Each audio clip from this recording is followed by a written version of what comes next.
முதல் வணக்கம் நேயர்களுக்கு இனிய காலை வணக்கம்.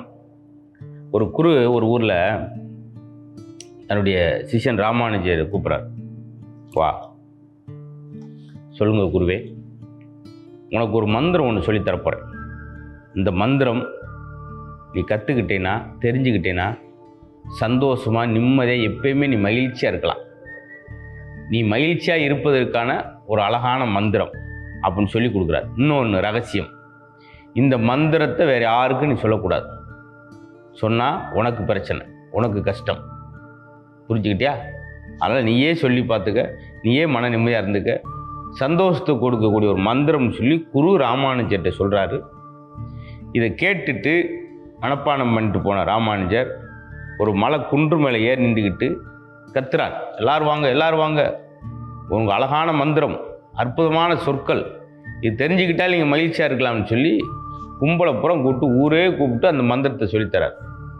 குரு சொன்னார், டேய், ரகசியமாக வச்சுக்க அந்த மந்திரத்தை, யாருக்கு சொல்லாத, நிம்மதி கிடைக்கும், சந்தோஷம் கிடைக்கும்னு உனக்கு சொன்னேன். இன்னொன்று, இந்த மந்திரம் வேறு யாருக்கும் சொன்னேன்னா உனக்கு நிறையா பிரச்சனைகள் உடல் ரீதியாகவும் மன ரீதியாகவும் வரும் அப்படின்லாம் சொன்னேன். இவ்வளோ சொன்னப்பறம் நீ இத்தனை பேர்ட்டு சொல்கிறியே.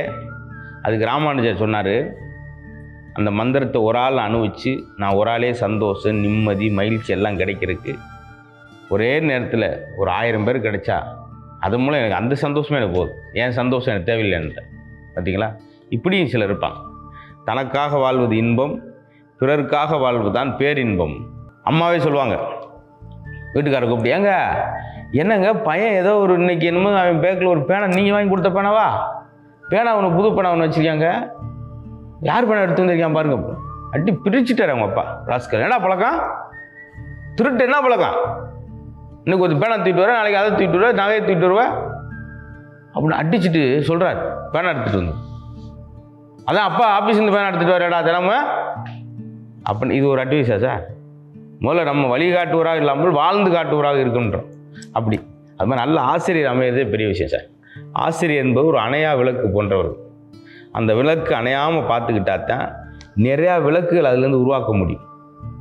உலகத்திலே லஞ்சம் இல்லாத, ஊழல் இல்லாத, இளநீரை போன்று, இன்னும் சொல்லப்போனால் தாய்ப்பாலை போன்று ஒரு புனிதமான ஒரு தொழில் ஒன்று இருக்குன்னா ஆசிரியர் தொழில்.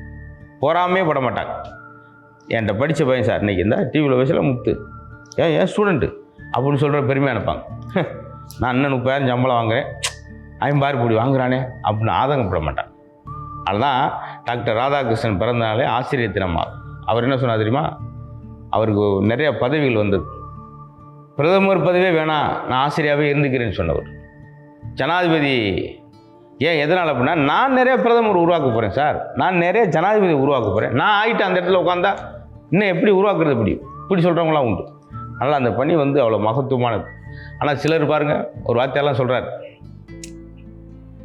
வர்ற 13ஆம் தேதி நான் ரிட்டையர் ஆக போகிறேன்டா. அழுதுட்டாங்க, அழுது உருண்டு பிறண்டு, சார் அப்படி நெஞ்சமே நிமிர்ந்துருச்சு வருது, நெஞ்சம் உழுந்துட்டார். இப்படி ஒரு ஸ்டூடெண்ட்டா விழுகுறாங்க அங்கிட்டு இங்கிட்டும். ஏட்டா 13ஆம் தேதி ரிட்டையர் ஆகி போட்டு இப்படி அழுகுறீங்கடா, எம்மளை அவ்வளோ அன்பாடா? இல்லை சார், நான் 10 நாள் கிடைக்க 3ஆம் தேதி ஆகிருக்கு பாரு, அவங்க 10 நாள் இருக்கிறதுக்கு வேறப்பட்டுட்டேன். அப்புறம் அன்பாக இருக்காங்களா பசங்க எப்படின்ட்டு கேட்புன்றக்காக. நான் நரகம் போனால் என் கூட வர்றது யாரு? ஒருத்தன் கை தூக்குறேன், வெரி குட், நீதான்டா, உனக்கு 6 வருஷம் பாடம் எடுத்துக்கு அந்த பக்குவத்தை புரிஞ்சுக்கிட்டடா. சார் மேலே அவ்வளோ ஆசையாடா, அன்பாடா? இல்லை சார், நீங்கள் நரகம் போனால் உங்க கூட ஏன்னா அங்கே உங்களை வடச்சட்டில் ஓட்டு வறுக்கும்போது நீங்கள் எப்படி கத்துறீங்கன்னு பார்க்கணும் சார் அப்படின்னா. இவர் என்ன குடும்பம் பண்ணியிருக்காருல்ல, அவங்களுக்கு படிங்கனாலே ஒரு கோவம் வந்துடும் சார், ஆச்சரியமாக கொடுக்கும். இன்னொரு வார்த்தையெல்லாம் அவர் சொல்கிறார், 5ஆம் தேதி நியூஸில் பார்த்தேன், உலகம் போகிறது சரியில்லை, வெக்கை கூடிடுச்சு பார்த்தீங்களா, அங்கே வயநாட்டில் ஒரு பிரச்சனை, இங்கே பாரு இன்னைக்கு ஜப்பானில் பூகம்பம், பெரிய பேரிடர் அறிவிச்சிருக்காங்க, வெள்ளம் வரப்போகுது, எங்கே பார்த்தாலும் உலகம் அழிஞ்சிக்கிட்டு. எனக்கு தெரிஞ்சு 2026 மே 3ஆம் தேதி உலகம் அழிய போகுதுன்னு நினைக்கிறேன். ஐயோயோன்னு ஒருத்தர் தேம்பி அழுதுருக்கேன் ஓரத்தில். என்னப்பா ஏன் அப்படி அழுகுற? சார் அப்போ அன்னைக்கு லீவு தானே சார் ஸ்கூலு அப்படின்ட்டுருக்கேன். ஏண்டா உலகமே அவனுக்கு தேவை லீவுன்றது மட்டும்தான் குறிக்கோளாக இருப்பாங்க. ஒரு 3 பேர் லேட்டாக வந்தாங்க சார், லேட்டாக வந்தோடனே சார் கேட்குறாரு முதல்ல பார்த்து, ஏன்டா லேட்டு? சைக்கிள் பஞ்சர் ஆயிடுச்சு சார். போடா, ஏதாவது ஒரு காரணத்தை சொல்கிறது. ரெண்டாவது, நீ ஏன்ப்பா லேட்டு? Cycle puncture. உங்களாம் சைக்கிள் வாங்கி தராங்க ஒரு வீட்டில், அவங்கள சொல்லணும், உட்காருங்கடா போய். மூணாவது, நீ ஏன்னா late? Cycle puncture sir. Cycle பஞ்சரா? ஏன்டா ஏதாவது சொல்லி வச்ச மாதிரி பண்ணுறீங்களா? சைக்கிள் பஞ்சர் சைக்கிள் பஞ்சர்னு. எப்படா 3 பேருக்கு ஒரே நேரத்தில் பஞ்சராக? சார் 3 பேர் ஒரு சைக்கிள் தான் சார் வந்தோம். இவருக்கு சங்கட்டம். இதை போய் அவர் கேட்கலாமா சார்? எது சொன்னாலும் ஒன்று பண்ணுவாங்க சார். ஏன்னா வரல, நேற்று உக்கி போடுறான். ஏன் நேற்று வரல? எங்கள் பாட்டி போயிடுச்சு சார். அப்படியா? எப்போ? 16 வருஷத்துக்கு முன்னாடி. அதிர்ச்சி வருது. 16 வருஷத்துக்கு முன்னாடி பாட்டி இருந்ததுக்கு நேற்றாண்டா லீவ் எடுத்தேன். நான் அன்றைக்கி எடுக்கலை சார், வச்சுருந்தேன், ஸ்டாக் வச்சுருந்தேன். அது சொல்லி எடுக்கிறக்காக. இப்படி எங்கேயா பார்த்துருக்கீங்களா? இதெல்லாம் என்னென்னா, ஆசிரியர் முன்னாலாம் திட்டுவாங்க. எங்கெல்லாம் நல்லா அடிப்பார். எங்கள் கணக்கு பார்த்தாலும் என்னை ரொம்ப அடிச்சு, எங்கள் அப்பா மணிக்கு அடிச்சிட்டேன். எங்கள் அப்பா ஒரு நான் தேடி வந்தார், அவர் முன்னுக்கு நான் அந்த நேரம் அடி வாங்கிட்டு இருந்தேன், போர்டில் போட தெரியாமல். இதெல்லாம் நாங்கள் அப்போ கொஞ்சம் கஷ்டமாக தான் இருந்துச்சு. அந்த வாத்தியார்த்தை அடி வாங்கல, நான் அன்றைக்கி வாத்தியார் மாதிரி இருந்து 2 விஷயத்தை சொல்கிறோம். அதனால் இளைஞர்கள் பயன்படாதவர்கள், அவர்கள் பயன்படுத்தப்படாதவர்கள். அடி வளர்க்காத மாதிரி அண்ணன் தம்பி வளர்க்க மாட்டேன்னு ஒரு பழமொழியாக இருக்குது பார்த்தீங்களா? அடிப்பதும் குழந்தைகளை கண்டிப்பதும் ஒரு வகையான அன்பு அப்படின்றாங்க.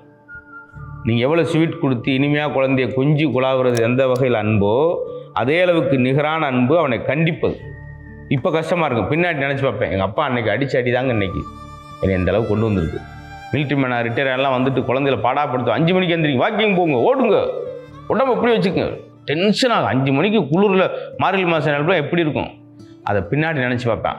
அன்றைக்கி அவர் என்னை ஓட சொல்லி பழக்கி படுத்தினார், என்னை யோகா பண்ண சொன்னார், இன்றைக்கி ஆரோக்கியமாக இருக்கேன், அவருக்கு தான் நன்றி சொல்லணும் அப்படின்னு சொல்லி அப்புறமேல் பேட்டியில் சொல்லுவேன். இப்போ நான் சொன்னேன், எங்கள் அப்பா என்ன சொல்லுவேன், அவர் வேலை பார்த்த இடம் இருக்கும், இடத்துல விஏவா 25 வருஷம் வேலை பார்த்தார். எனக்கு எல்லோரும் சூப்பர் ஸ்டார் வந்து ரஜினி சார், கபில் தேவ், தெண்டுல்கர்லாம் பேசுகிறப்ப நம்மளுக்கு ரோல் மாடல் வீட்டுக்குள்ளேயே ஒரு ஆள்கிட்ட இருக்கலாம். ஒரு எங்கள் ஊரில் அவர் வேலை பார்க்கும்போது 25 வருஷம் விஏவா இருந்தவர், ஒரு குரங்கு ஒன்று இறந்து போச்சு அந்த இடத்துல. அதை எடுத்து எங்கே புதைக்காலம்டா இப்படி போட்டிருக்கீங்க, ஆஞ்சநேயர். அவர் எங்கள் அப்பா ஒரு ஆஞ்சநேயர் பக்தர். அந்த ஆற்றுக்கிட்டே ஒரு குழி தோண்டி புதைச்சி அந்த இடத்துல சொந்தமாக ஒரு ஆஞ்சநேயர் கோயிலே கட்டியிருக்கார். பார்த்தீங்களா? இப்படி ஒவ்வொரு ஆள்கிட்டையும் ஒரு நல்ல நல்ல விஷயம் இருக்குது சார். அவர் இந்த நாட்டாம பஞ்சாயத்துக்கெலாம் கூப்பிட்டா எல்லா பஞ்சாயத்து அவர் தான் தீர்த்து வைப்பார். ஆனால் அந்த டிவைஸ் மட்டும் நாளைக்கு மாமா ஊரில் வந்து, மாமா நாளைக்கு எப்படியா டிவைஸ் பண்ணி விட்ருவாமா, செட் ஆக மாட்டேன் எனக்கு, சரா போடா மாப்பிள பண்ணிடுவோம் போடா அப்படின்னு சொல்லிவிட்டு 5 மணிக்கெலாம் எழுந்திரிச்சு ட்ரெஸ்ஸை போட்டு எங்கே ஓடி போவார். ஏன்னா பிரிக்கக்கூடாது. அவ்வளோ எல்லாம் நல்ல குணங்கள் பாருங்கள். ஏன்னா நாளைக்கு ஏதாவது ஒரு காரணத்தில் அவங்க ஒன்று கூடலாம், சேர்ந்து வாழலான்னு ஒரு வாய்ப்பு. அன்னைக்கு ஒரு சுப்ரீம் கோர்ட் ஜட்ஜு மாதிரி எல்லாம் இருந்திருக்காங்க ஒரு கிராமத்துக்குள்ள. ஒரு 5 நாள் 10 நாள் விட்டோன்னா அப்புறம் அந்த சாதுவாயிடுவாங்க. அப்புறம் சந்தோம். அவங்க அப்புறமேல் 40 வருஷம் வாழ்ந்தவங்களாம் உண்டு. அப்படி நிறையா பேர் இருந்து கற்றுக்கலாம் சார். கற்றுக்கிறதுக்கு நிறையா விஷயம் இருக்குது. வயசு வித்தியாசம். அவர் படித்தவர், ஒரு படிக்காதவர் இல்லைன்னா நம்மளுக்கு சொல்லி கொடுத்துட போகிறோம். நம்ம எம்எஸ்சி படிச்சிருக்கோன்னு நினைக்காம எல்லாத்தையும் ஒன்று கற்றுக்கலாம். அழகான விஷயம்.